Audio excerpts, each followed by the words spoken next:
எல்லோருக்கும் வணக்கம். நான் உங்கள் Jenny. Welcome to Jenny's world. இன்னைக்கு நம்ம ஃபிஷ் கட்லட் எப்படி செய்யலாம்னு பார்க்க போகிறோம்.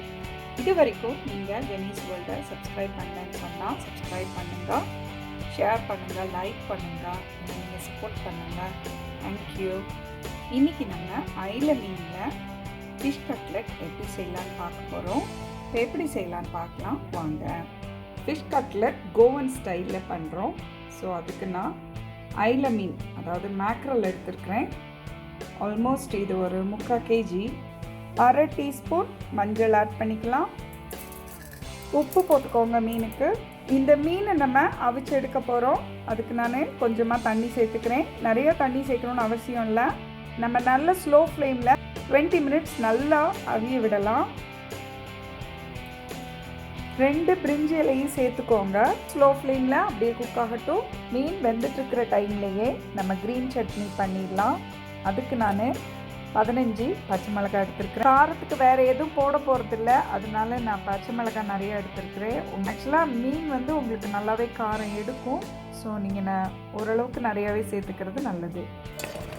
15 பல்லு பூண்டு சேர்த்துருக்குறேன். சின்ன துண்டு இஞ்சி, நிறையவே மல்லித்தழை சேர்த்துக்கலாம். நான் 1 கை போல் சேர்த்துருக்குறேன். இதை எல்லாத்தையும் நம்ம நல்லா மைய அரைச்சி எடுத்துக்க போகிறோம். மீன் நமக்கு நல்லா வெந்துட்டு நீங்கள் ஆற விட்டு அப்படியே இதில் இருக்கிற முள்ளை எல்லாத்தையும் எடுத்துட்டு தனித்தனியாக நம்ம உதுத்து எடுத்துக்க போகிறோம். இந்த பிரிஞ்சி இலைலாம் நமக்கு வேண்டாம், இந்த இலையை எடுத்துருவோம். மீனோட சதையை மட்டும் நம்ம எடுத்துக்க போகிறோம். அதில் இருக்கிற முள்ளை எல்லாத்தையும் நம்ம க்ளீன் பண்ணி எடுத்துடலாம். ஒரு பேன் எடுத்து அதில் 2 டேபிள் ஸ்பூன் எண்ணெய் விட்டுக்கோங்க. 3 பெரிய வெங்காயத்தை பொடியாக நறுக்கியிருக்கேன், அதை நான் இதில் சேர்த்துக்கிறேன். வெங்காயம் நல்லா கிளாஸி ஆனோடனே கட் பண்ணி வச்சுருக்கிற குடமிளகாவை சேர்த்துக்கிறேன். இது நான் 2 குடமிளகாவை சேர்த்துருக்கிறேன். இது நீங்கள் ரொம்ப குக் பண்ணணும்னு அவசியம் இல்லை, ஜஸ்ட்டு க்ரன்ச்சியாகவே நம்ம இதை எடுக்க போகிறோம்.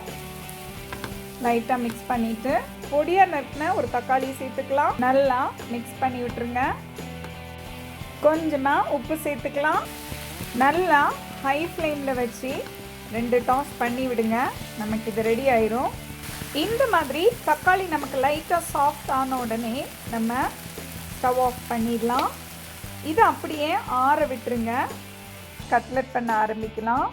நான் ஃபஸ்ட்டு அவிச்சு நல்லா முள் எடுத்து உதிரியாக்கி வச்சுருக்கிற மீன் எடுத்துருக்கிறேன். நம்ம மேக்ரல் மீன் எடுத்துருக்குறோம், அதாவது ஐல மீன் எடுத்துருக்குறோம். அந்த மீனை ஃபஸ்ட்டு நீங்கள் இதில் எடுத்துக்கோங்க. நல்ல மிக்சிங் பவுலில், ஓரளவுக்கு பெரிய மிக்சிங் பவுலில் இந்த மாதிரி மீனை ஃபஸ்ட் நம்ம எடுத்து வச்சுக்கலாம். நம்ம ரெடி பண்ணி வச்சுருக்கிற க்ரீன் சட்னியை நான் இதில் சேர்த்துக்கிறேன். இந்த க்ரீன் சட்னியும் மீனையும் ஃபஸ்ட் நம்ம நல்லா மிக்ஸ் பண்ணி எடுத்துக்க போகிறோம். இப்படி நம்ம நல்லா மிக்ஸ் பண்ணிக்கிட்டோம். ஒரு அரை லெமனை இதில் பிழிஞ்சு விட்டுருங்க. ரெடி பண்ணி வச்சுருக்கிற வெங்காயம், கேப்சிகம், தக்காளி இதில் ஆட் பண்ணிக்கலாம். இதை நல்லா இதோடு சேர்த்து மிக்ஸ் பண்ணிக்கோங்க. எல்லாத்தையும் நம்ம இப்போ ஈவனாக மிக்ஸ் பண்ணிட்டோம். பைண்டிங் ஏஜெண்ட்டாக 2 முட்டையை நம்ம உடச்சி சேர்த்துக்க போகிறோம்.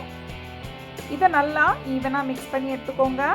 முட்டையை சேர்த்தோம், அது கூட ப்ரெட்டை சேர்த்துக்கிறேன். ப்ரெட்டு உங்கள் வீட்டில் இருந்துச்சுன்னு சொன்னால் மிக்சியில் 2 சுற்று சுற்றிட்டு இந்த மாதிரி சேர்த்துக்கோங்க. அப்போ நமக்கு அந்த கட்லெட் கரெக்டான பதத்துக்கு வரும். நம்ம எந்த ஷேப்லேயும் கட்லெட்டை செய்கிறதுக்கு அது ஹெல்ப்ஃபுல்லாக இருக்கும். இந்த மாதிரி இருக்கணும். இந்த மாதிரி ஒரு கரெக்டான பதத்துக்கு வேணுங்கிற அளவுக்கு நீங்கள் பிரெட் க்ரம்ஸ் சேர்த்துக்கோங்க. இப்போ நமக்கு பாருங்கள், தண்ணி இல்லாமல் கரெக்டான கன்சிஸ்டன்சியில் இருக்கும். இப்போ இதை நம்ம பொரிச்செடுக்கலாம்.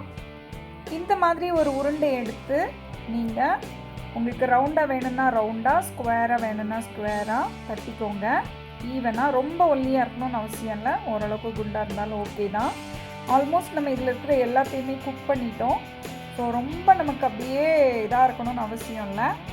அதை ரவாவில் அப்படியே 2 தடவை கோட் பண்ணிக்கோங்க. இது நான் ரவா சூஜி எடுத்திருக்கேன். ஸோ உங்களுக்கு கரெக்டான சைஸில் இருக்கும் இந்த ரவாவும். இப்படி நம்ம எடுத்து இங்கே கண்டினியூஸாக ரெடியாக வச்சுக்கலாம். வச்சுட்டிங்கன்னு சொன்னால் பொரிச்செடுக்க ஈஸியாக இருக்கும்.